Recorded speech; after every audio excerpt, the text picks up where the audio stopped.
Welcome to the Fleet Geeks Podcast. We're here to help develop fleet and transport professionals. Do you want to progress and develop your skills and knowledge? We promise to bring lively conversation and debate around interesting issues and keep you bang up to date with changes in our awesome industry. The Fleet Geeks are a community of professionals, and if you enjoyed the podcast, why not join the discussion for free in the Fleet Geek community over on Facebook. Episode 6 of Fleet Geeks, joined here this afternoon with Pete and Jamie, and we're going to talk today, I think, gentlemen, about driver's hours infringements. So, that's a great start, isn't it? What we do when drivers wander off that straight and narrow path called compliance to driver's hours rules, how do we deal with them? And that's the burning question today. Whip their asses, I say. Rule breakers, a lot of them. Don't think we're allowed to waterboard or anything anymore. So I was going to say, are we not allowed to literally torture them with dripping taps and stuff? So it happens, doesn't it? I mean, let's face it. What they say about greenhouses never throw stones. I don't think I've ever come across an operator who'll ever say, hand on heart, they don't get infringements. It's not something their drivers do, is it? They follow the rules all the time. And does it necessarily mean that if a driver has an infringement, as detected by the whatever system you're using to download your software, does that mean that that is at the end of the world? What do you guys think? Well, I'll be honest. As some of you may know, I looked after a restricted operator and sort of learnt my way with transport manager stuff prior to taking the exam, and sort of learnt the hard way. But I actually thought that the only requirement was to download the data. Once upon a time, 10, 15 years ago, I thought I wasn't told any different. Just download the data, and that was it. You had to just download it. So the actual fact of analysing it is ridiculous, isn't it? Really, that there's people out there that don't know they have to do it. But it's certainly part of Stat Doc 3, isn't it? It is. Yeah, it's incumbent on the transport manager to manage, audit, review compliance systems. So if you're not doing, let's roll it back one slightly and to look at driver's hours and the rules on driver's hours and what it means for operators. Operators, as a part of the obtaining an operator's license in the first place, must promise that they will basically follow driver's hours rules and keep records, and that's a part of those promises that you make as an operator's license. In addition to that, if you've got a standard operator's license, then the transport manager has to sign to that effect as well. So it's definitely an incumbent on the transport manager to have to be across this. So Jamie, for the listeners, what so in terms of for somebody who's not familiar with downloading, what's the process? How does the process work? There's different processes. So there's the truck, the vehicle unit that obviously needs downloading, and there's obviously the driver cards. So there'll be some operators that will make sure drivers download the card at the end of the shift. Some do it weekly. Obviously legally they have to do it every 28 days. And the vehicle obviously has to be downloaded every 90 days. Although I'd always recommend an operator does it more, so you can count your missing mileage and make sure you keep on top of that. But yeah, and then there's obviously the managing the infringements as well. My pet hate is if a driver comes in with a printout and he's not wrote anything on it. He knows he's done the infringement, he's kept it, he's done all that bit and not wrote anything on the paperwork. He might as well not done the printout. He might as well not done it. Yeah. So and then there's obviously different ways of managing that. Some people have infringement processes. Obviously, every infringement should be debriefed. That's interesting then. So, operators don't necessarily. The legislation doesn't say that operators should have tachograph analysis software, but I don't think I've ever come across anybody who doesn't use tachograph analysis software. I guess there's a lot of data comes from a tachograph, so you're not going to sit there and trawl through a CSV file or an Excel spreadsheet. But so most people will use sort of software. Yeah, Pete, is that absolutely. Yeah, so just a few of them I've come across: Tachomaster, the RHA system, which is I think underwritten by TrueTach. all perfectly good systems. I've seen Descartes, although there's a few people that argue with me saying it's Descartes, and I'm pretty sure it's Descartes because it's French. There's lots of different software out there available for people to use. It's all sort of relatively much of a muchness. Although, you know, some of it has its limitations. You know, certainly from my experience, I've come across the Scania software, for example, which has been designed for European law. There's no actual way of recording against the missing mileage on it, as an example. So unknown driver report, you have to print it off, you have to handwrite on it. There's no way of making any edits to the actual software to save. Whereas in Tachomaster or RHA, you're able to go in and make a comment against any missing mileage, maybe that it was on a road test at the maintenance or whatever reason it may be, shunting in the yard.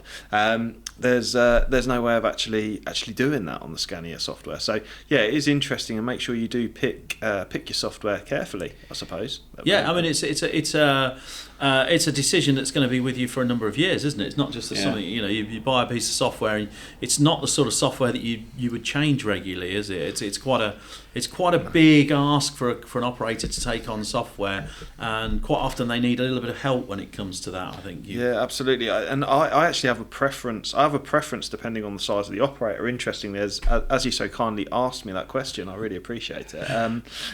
People are going, what have they asked him? But I think for a bigger operator, my personal opinion, and you know, I'm not into advertising any other companies. In my personal opinion, I think Tachomaster for a bigger operator, and when I mean that, I mean 25, 30 drivers plus, where their core work is driving. I think Tachomaster is the best system. It's got very good additional usage to be able to track CPC training, so you're able to log that against the drivers. I think it automatically assumes breaks and rest periods as well. Certainly over the weekends, so I think it's a nice way of managing drivers' hours from that point of view. But my actual preference then is for the RHA system. Yeah, I like that's my preference. Yeah, and I think certainly for smaller operators, and Jamie and I have found this certainly with some of our customers that we work with on a regular basis. They where driving isn't necessarily the core part of their business.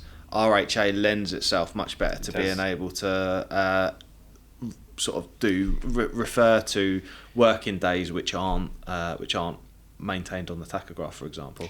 I suppose I'll let you take that from there. No, definitely, yeah. Just for adding of the duties and stuff like that, and just for the clarity, I do like the RHA system for the clarity. And if you're using the check side of it as well, it's good to match up if a vehicle's been used and a check. So, and I think that the systems can help you manage other parts of your business as well. There's a lot of information stored. Yeah. You know, you can see the drivers that are perhaps winging it out a little bit. You can see your hard-working drivers, and as an operator, I would always not just look at it for the debriefs, but also for managing the business. That's a really, really good point, that is, Jamie, because a lot of operators will see, oh, I have to do this because it's the law. You know, I'm forced to buy this software. But what they don't see is the benefits. It's, as you say, it's a great business tool if used correctly. You know, if used in the right way. So, hi, it's Pete from Flagship Partners. We're really proud to sponsor a Half Dozen Things podcast. At Flagship Partners, we take road safety really seriously, and we're your road safety partnership.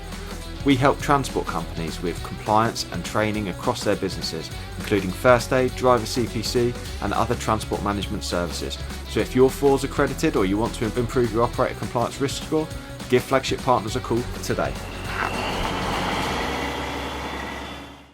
So to the processes then that we encourage drivers, of course, to download their cards as frequently, because what we're trying to do is we're trying to pick any issues up and nip them in the bud. I mean, let's start with that though. Sorry to overcut you, but what about that 28 days for a driver and 90 days for a vehicle unit? I can't remember what happened last week, let alone 28 days. If a driver's not aware he's done an infringement, it's difficult to go back 90 days for missing mileage. You're never going to get. I'll refer you back to the old days, because the old days did happen. And back in the analogue tachographs, of course, it was like a kind of 42 days, 6-week rolling program. So, if a driver committed something, an offence on day one, it would be, at least 42 days before you even saw that chart, let alone had it analysed. So 28 is a big improvement from 42 days, 6 weeks. So, but you're right, absolutely right, 28 days. I think most companies are quite sensible with the fact that they want that data, don't they? And they want it in earlier than that. You don't see many companies say on day 27, they're not ringing around drivers saying, come and download your card. I suppose it gives you the scope when someone's on holiday, you're not getting all your reports come through that there's overdue cards. Yeah, but yeah, true. I think it just on a point, and I guess for listeners this might be a bit of an awkward listen because we're going to be dotting around different stuff based on our experiences, but I just wanted to make it clear that the need, if you use agency drivers, for example, the need to make sure that you understand their data.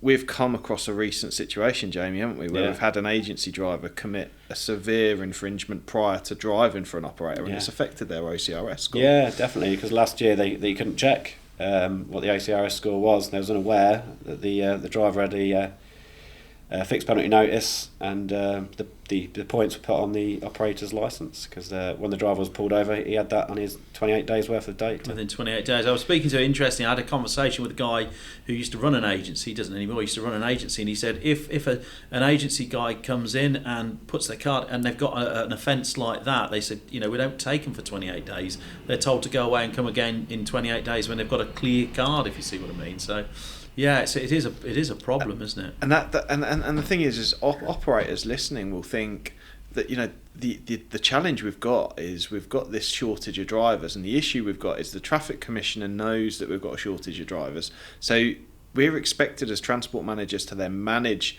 the drivers effectively, but we haven't got an infinite pool of talent to fish in. No. And it's a moral dilemma, isn't it? Real tricky, really tricky. We rely on agency drivers to come in and support our business where needed, to flex and to be able to carry out the work. But then it's just such a risk all the time, isn't it? That's the challenge, managing that risk. Yeah. So I guess that's really what the crux of this is. How do we manage that risk? It's almost a risk assessment type process, isn't it? Yeah. Of the likelihood and the consequence. So or the severity of the issue. But I think I guess we'll just kick it off. And I know we've sort of waffled away for 11 minutes already, but certainly at the outset, as a transport manager, I think you need to set your policy. What is your transport infringement policy? And setting your stall out early as part of an induction with a driver as to what are your minimum expectations, and then how will you escalate? Because that is part of, I don't know if it's part of Stat Doc 3. We were having a bit of a look at Stat Doc 3, but I know from previous visits from traffic examiners to the DVSA, and them asking an operator that I sat in on, do you have an escalation process for driver infringements? The expectation is there is an escalation process, so therefore the policy needs to outline at what point an infringement is escalated potentially to a disciplinary matter. I think the transport manager needs to consider that, but I'm assuming we've probably got no hard and fast rules of when that is. Do you think it's down to the operation, or? I think it's down to the operator, and I think it should always start with training as well. I think that should be the first part of any escalation. Driver training. And I think it's carrot and stick, isn't it? It's got to be, yeah. And I think the training, even if you're escalating, I think the training needs to continue with the driver as well, just to make sure that they're fully aware. It'd be difficult, I think, sitting in with HR trying to get rid of a driver when you've not given them any chance, to put their wrongs right. Yeah, exactly. But ultimately, you can pass your test with very little knowledge of driver's hours in the outset either. Absolutely, yeah. It's frightening to think that that's the case. You can as you say, pass your test. You could argue that driver CPC, initial driver CPC, should take care of some of that, and of course then drivers have the opportunity. But it is of course in legislation and both in legislation and both in the statutory documents that we're expected to train and instruct drivers. Drivers should be aware of drivers' hours rules, and if they're not, with the best will in the world, for operators' point of view, they're going to chuck you under the bus. They're going to get stopped. There's going to be a problem with drivers' hours rules, and then the first thing they're going to say is, I wasn't taught, I wasn't shown, nobody told me, So, there is that, we do have to train, you're right, training is not just a tick box, to get the driver's card updated for the driver's CPC. It's a requirement outside of driver CPC to get your drivers to understand it, including agency drivers. Definitely, and I think the drivers want to understand it because they could be fined as well. They could lose their licence. Worst case scenario. Yeah. So a driver doesn't want to go to work and get a £300 or more. Up to 1,500, isn't it? Up to 5 offences in 28 days. So up to 1,500 quid. And I don't think I know I couldn't afford 1,500 quid at the roadside, and I don't think there's many drivers out there could either. So I just think that it's when we look at the statutory guidance, it's very far-reaching. I think that's the challenge, and understanding that we need to have a process, we need to have a policy, we need to communicate it, and we need to train drivers so that they understand. And ultimately, every operation's different, and therefore you can't just assume that a driver's going to come into your business and understand your way of working and also how that aligns with either Working Time Directive or EU Driver Hours rules. And it's very important as part of that induction that we have a good robust conversation about it. Absolutely, yeah. I mean, I always liken it to, it says we've got to audit, monitor, review the compliance. That means everything. That you don't just mean install some software and hope for the best, as you said earlier, Pete. I always liken it to the weather forecast. If it was your job to audit, monitor, and review the weather forecast, and you walked outside and you got soaking wet because you didn't take an umbrella, you've got to take some mitigation against what you've just learned through that auditing, monitoring, and reviewing. So that's where the driver's infringement sheets come in. So the process, go back to the process then. So the process will be that the driver puts their card in. Yeah. I often call it dipping the card, don't we? The driver will dip their card, and then what happens from then, Jamie? What's the next? Well, and that's where we need to go really, because it's not just about infringements, is it? So when the driver puts his card in, he needs to be showing other work, and that's that doesn't. Absolutely. You can do a lead-in report. How many operators do that? I don't know, but a lead-in report can be quite valuable. But then that doesn't always show you the full picture, because someone's had to move the truck forward or something to get round the truck to do proper thorough check. Perhaps that's going to flag up on the lead-in report that he's only perhaps done 5 minutes.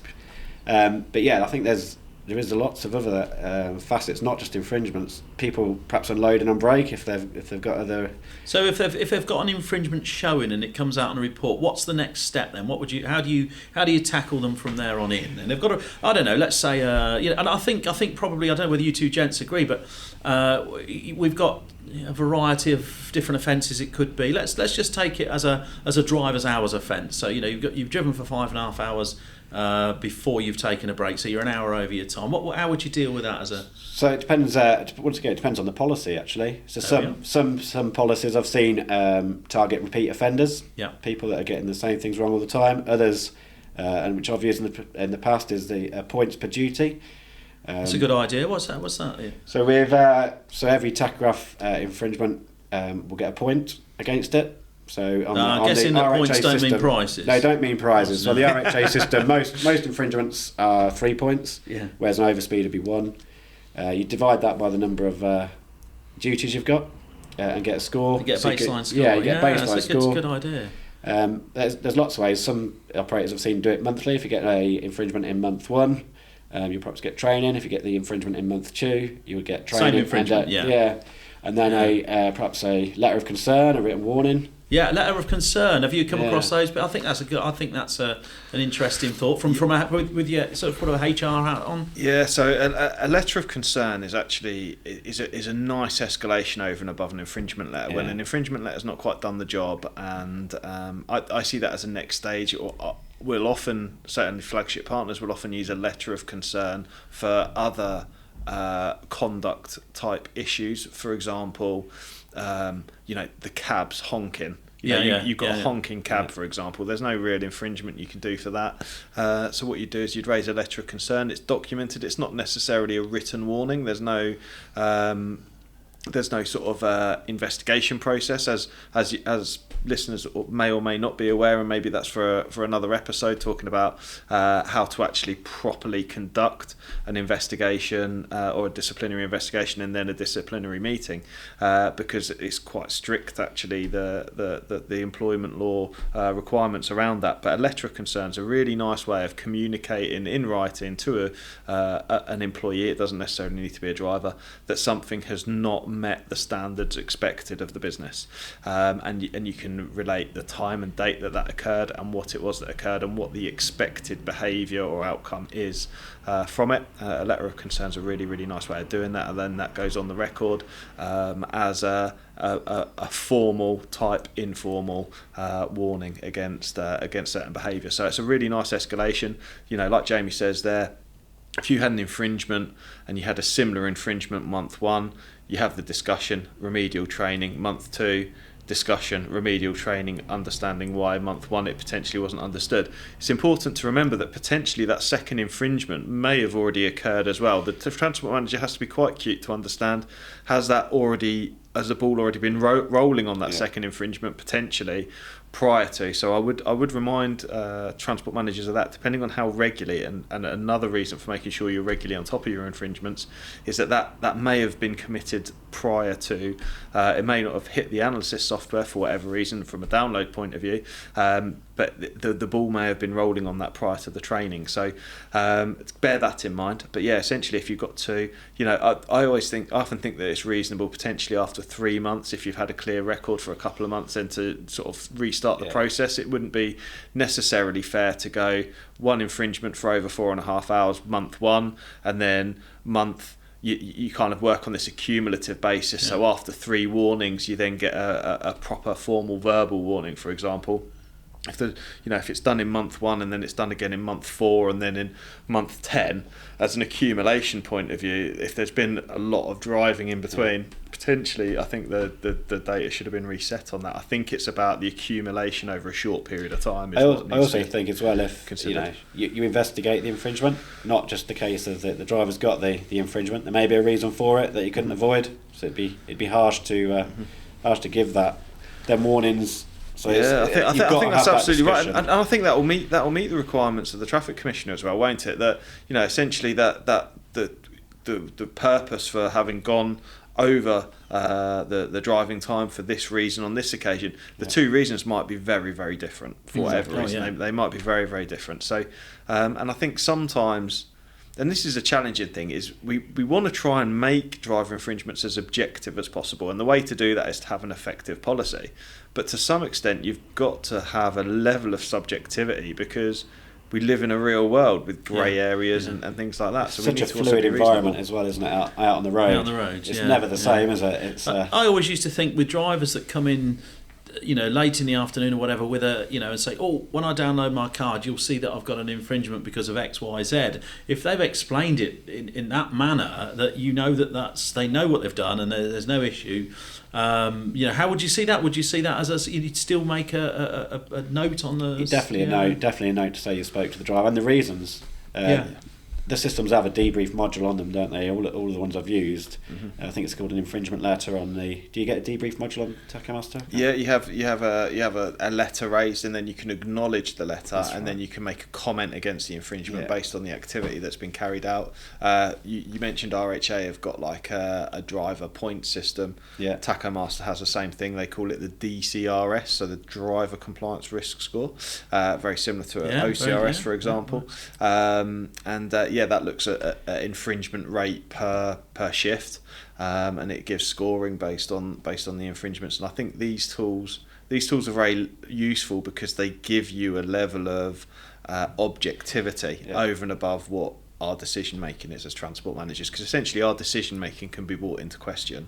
But I think the most important thing is that we have to remember that there is only a finite pool of drivers out there. You can't just go sacking everyone for having infringements either. That's it. So there has to be an acceptable level. I don't think that's the right word, but there has to be an expectation that you're never going to be zero in your infringements. I'd say if you're zero on infringements, there's perhaps other stuff going on, isn't there? They're perhaps putting on brake when they shouldn't. So you're right. There's And that's why it's not just the infringements that needs looking at. You need to look at charts, regular auditing of different charts. If a driver's not had an infringement for a year, there's something wrong. I think possibly Go and get there some is. infringements. So have a look through. Is he doing something to make sure he doesn't get them? Just keep his nose clean. His nose clean. And I guess if you put a financial incentive, there's always going to be a way around that system, isn't there? So yeah. But what do you think about I don't know what you guys think about I know a lot of the systems will produce a sort of an indication of what fine you might get on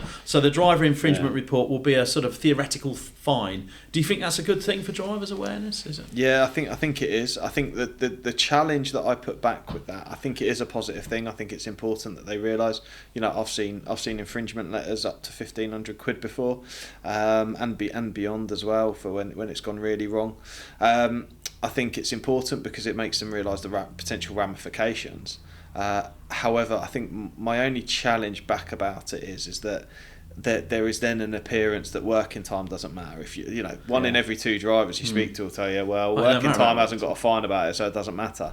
And having to articulate that to a driver to understand that working time is just as important, I think is crucial as well. And I think hopefully that serves as a reminder to transport managers to make sure they do focus on working time, because working time matters when things go wrong, when there's accidents, and there needs to be investigations into when the brown stuff's hit the fan.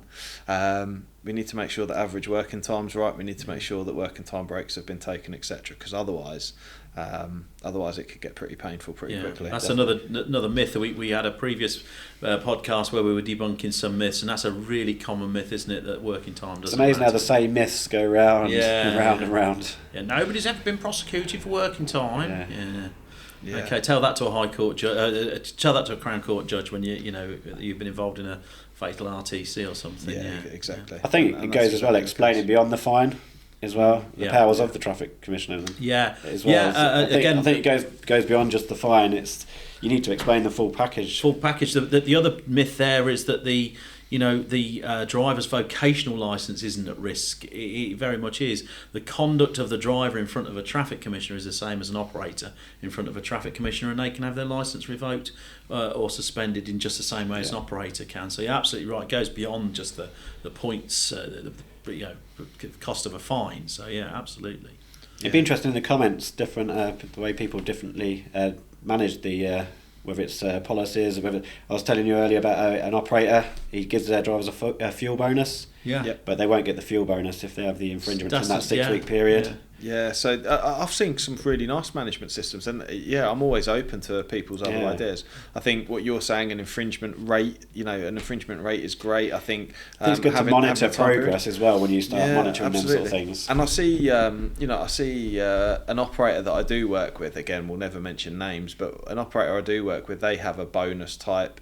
I think it's £1 or so per hour, which is given. It's given automatically, but actually the pay rate is £1 or so lower than what the given rate is, and it's assumed that that's given on the basis of weekly tacho card download, no more than 3 infringements in a month, which is that's their policy, that's their standard, that works for their business. It's no more than 3 infringements in a month.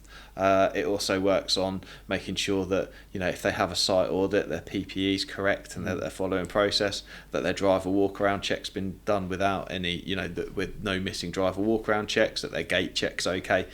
All of that sort of stuff, all those good driver behaviours that we're trying to encourage. Essentially, it's given, but obviously it could be taken away if any of those are missing, and then that encourages, it incentivises, doesn't it? So absolutely. I think to round it off with that is you've got to bring it back to its base. Why we have drivers' hours? Why we have drivers' hours, and why it's important to stay within the rules. It's not just about DVSA coming. It's not just about the traffic commissioner or fines. It's about tired drivers, and there is nothing more dangerous than a driver that's asleep at the wheel or tired at the wheel. So that's why we've got drivers' hours rules. At the end of the day, people sometimes forget that. It may seem like we're being pedantic and splitting hairs, and that does it really matter? And it does matter. It does matter. Yeah, absolutely. I was going to say that there's road safety is the one, and then the other one is fair competition as well. And it's, absolutely. I think I believe in a fair and level playing field for all operators. I think most operators, when they look at it as well, they don't want to be getting involved with anything criminal, and ultimately, if we manage infringements properly, it means that and we abide by the rules. It allows our enforcement officers to be able to focus on those that aren't playing on a level playing field and are reducing road safety. Massively. That's my opinion. Anyway, so okay, I think we'll sort of draw it to a close. I can't believe we've managed to do 30 minutes on driver infringements. And we're scratching around thinking, how are we going to make this stuff? No, and there's no, and I think ultimately, just as I conclude, there is no exact science to this. I think it works depending on your operation and the level of, we go into different businesses, and we're as flagship partners, we're very privileged to be able to work with a range of operators in a range of industries, and the level of knowledge of the drivers we go and see varies vastly based on the amount of driving they do and the experiences they've had, and I think that there is no. People will probably say I'm wrong, but I think I don't know if you guys are happy to agree, but I think there is no catch-all for every operator. No. I think that every operator and every transport manager needs to make a decision based on their existing management system, but ultimately create a policy, have a standard, draw a line in the ground, make sure you follow it, and don't just allow people off because they're your mate. I think if you make a rule, you've got to stick to it, because in the interest of fairness, I would say use training in bucket loads, because that's the key. No one sets out to do anything unsafe. I'm a firm believer, no one sets out to do anything unsafe. There's normally a reason behind there being an infringement for one reason or another, and that they vary.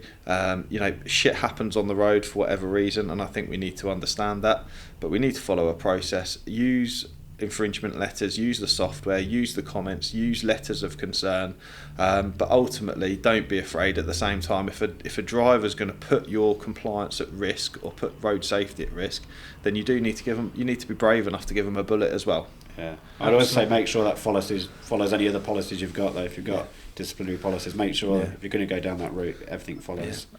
And just make sure it's all well documented as well. Make sure you got the letters, make sure you record the conversations, make sure you got the letters of concern, and manage drivers' hours effectively. There's multiple reports that I suggest you run if you've not listened or tuned in before, and we'll share the different reports that we run. But certainly you want to be looking at drivers' hours. You don't want to tell drivers that working time doesn't matter as much, because it does. Working time is vitally important, so you need to monitor that on a regular basis, including average working time.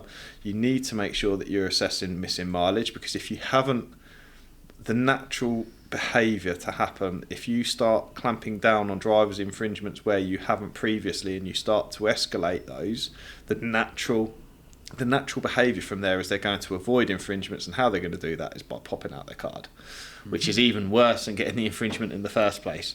So you need to be looking at missing mileage. You need to look at unknown drivers. You need to, it's a whole nother podcast, but you need to start looking at harsh braking and overspeeding and all of those things. It gives you so much information of what your drivers are like. But it's all ready for another podcast, I guess. So I think we'll end it there. I've just waffled away. Any last thoughts from you two? I think that was great. I think that was a subject that we managed to make last. Yeah, it's a big subject when you actually get into it, isn't it? It's a big subject. So maybe there'll be another part. Drop comments in. Is there anything that we've been unclear about, or is there anything you need more clarification on? Do you think we're wrong? There's a challenge for you. But yeah, drop us a comment, give us a shout. What feedback have you got for us, and maybe we'll do another one. Thank you very much. Thank you. Cheers. Thank you. Bye. I hope you enjoyed today's episode. If you did, please share with your friends and colleagues too. Join us for free on Facebook with the Fleet Geeks community for transport and fleet managers. Fleet Geeks offers ongoing professional development, networking and mentoring too. So get in touch with me, Pete Rushmer, on any social media platform to find out more.